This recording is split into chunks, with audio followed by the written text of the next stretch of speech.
It's the start of summer, and the hardest thing about summer is the rotting era. The era where you can't get off your phone, you can't get out of bed, you're so tired all the time, and yet you want to do more, you want to get up. I mean, it's summer, you finally have a break and you're in bed all the time, but you can't get yourself out of bed because this is your break. You need to rot. You can't physically do anything else, but you want to do something else. You are in a slump.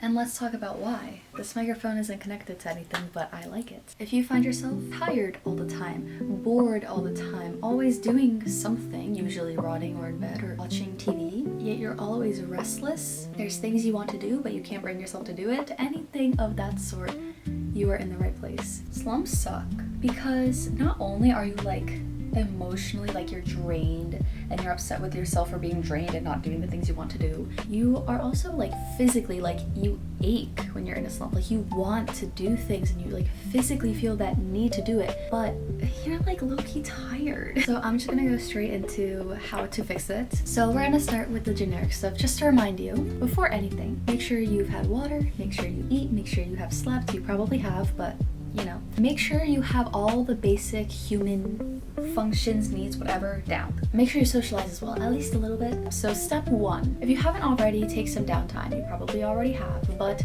I'm not saying scroll on my phone, rot in bed type of downtime. Go on a walk.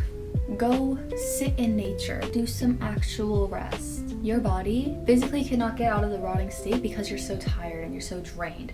And if you go straight into doing stuff, you're gonna get tired and drained again because you didn't let your body rest. So give yourself the chance to actually rest, but not just by rotting. Once you have rested, whip out a journal.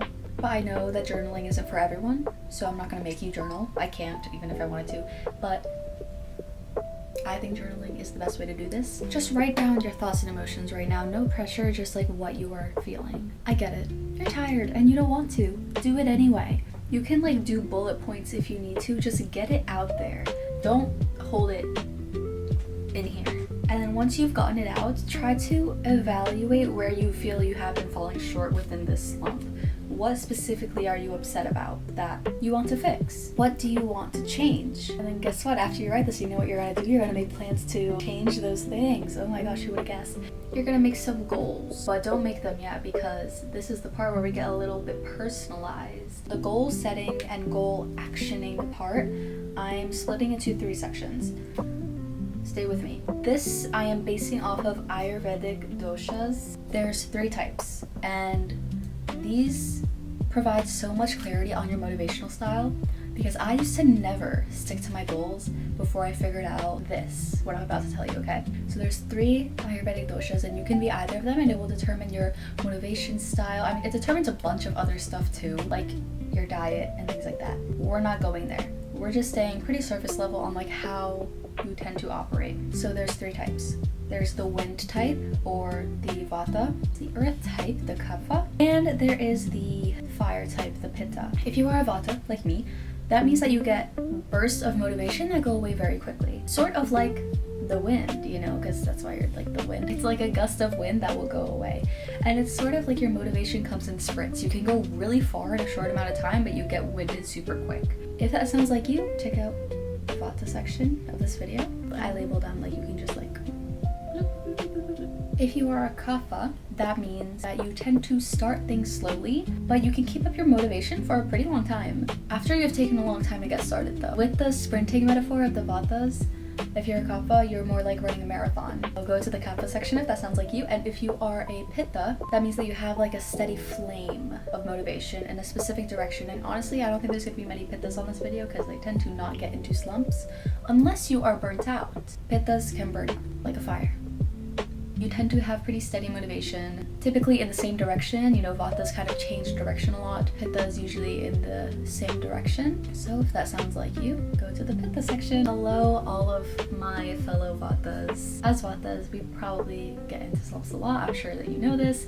That is sort of the nature of the vata. It's pretty important to understand how to get out of it. Think of your motivation like gusts of wind or like sprints. I really like the sprint metaphor. The best way to get out of a slump is to use that motivation and go all in on something. What you're going to do with your goals is you're going to make strict but short-term goals. Make sure they're realistic so you don't hate yourself when you can't achieve it, but make them strict. Make it so you have to work hard to get there together and make them short term. Understand that you are going to get bored of this soon enough. So that's why you're making the goals short term. So that by the time you are bored of this, you've hit the goals, you've made the progress that you wanted to make, and you can switch to something else, take a different angle on this topic, whatever you need, or just take a break. Something that's really useful for vatas is to rotate between things. You can revisit things when you need to, sort of keep that motivation going, but do not let yourself fall short. You can get so much done in a sprint, it's crazy. Like, you can go so fast. Utilize that. Next, the kaphas. I have a friend who is a kapha, and let me tell you, even if you start your days so slowly, or you start your goals so slowly, or anything like that, even if it takes you forever to get on your feet, forever to get started, once you have built up momentum, you are actually going like crazy. Like, this friend that I have that I know for a fact is a kapha, and is like very classic kapha traits.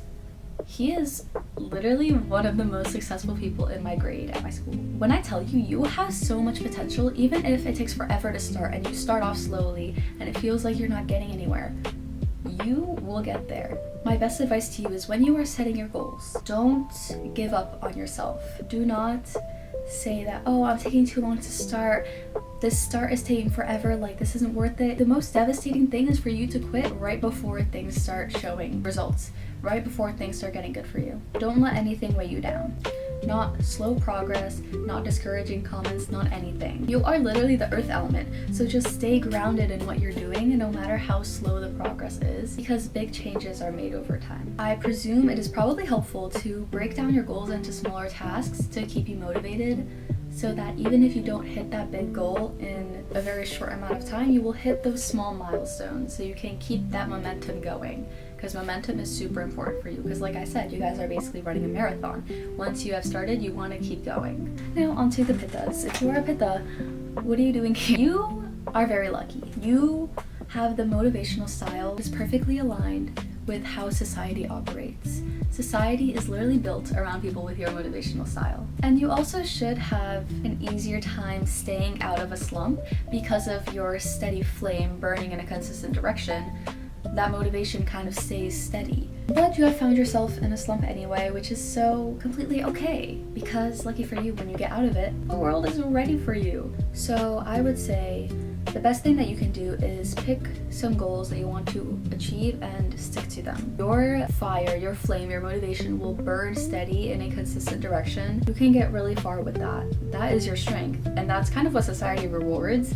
That's why I keep saying you're pretty lucky, you know, like picking one major and then one job and kind of sticking to that path. That's what society's built for, and that's what you're good at. A lot of motivational stuff out there is pretty directed at your motivational style, so I don't even really need to give you that much advice because there's advice everywhere, and I would kind of just be restating the same stuff. You have to be really cautious to not burn out. You need to keep your flame steady. That's probably why you're in the slump. You've burnt out. The brightest flames burn out the fastest. Don't let that be you. You have this really unique trait where you can kind of stay consistent in one direction and always show up for yourself. Continue to show up for yourself. I will be going into something a little more personal. I have been in a slump recently because I overworked myself a little bit and I've had a lot of things going on. It got to the point where I prayed for the first time in a while, but not like a prayer like, God, please help me get out of this slump, like do the work for me, bro. That's not what it was. It was a conversation where I discovered the effects of pride on my life. Because I work very hard and I'm pretty smart, I have a lot of things going for me, so I thought that I was deserving of a lot of things. I had a lot of high expectations, and the fact that those expectations even existed put me in a slump because it was perfection or nothing. Because I deserved perfection, because I was so amazing and great and I could only produce perfection. I was limiting myself so much and forced myself into a slump because of thinking that. All because of pride and a little bit of laziness, but mostly pride. Getting out of a slump isn't just like going through the motions of like setting new goals. Even though like the way you set goals, how you act on them really matter. I mean, like realizing I'm a vata completely changed how I interact with my goals and things like that. It also matters why you're here in the first place. What led you to the slump? So whatever way you think you'll get there, because I know not everyone believes in God or can talk to God like that. Whatever way will get you to figuring that out, do it before you end up in another slump and you don't know why. Just focus on yourself and what works for you, and and getting out of your slump. Now get up and go start. No matter what step you're on, and no matter how much time has passed during the slump, just get up and go work on yourself. You deserve to go to bed tonight proud of your effort.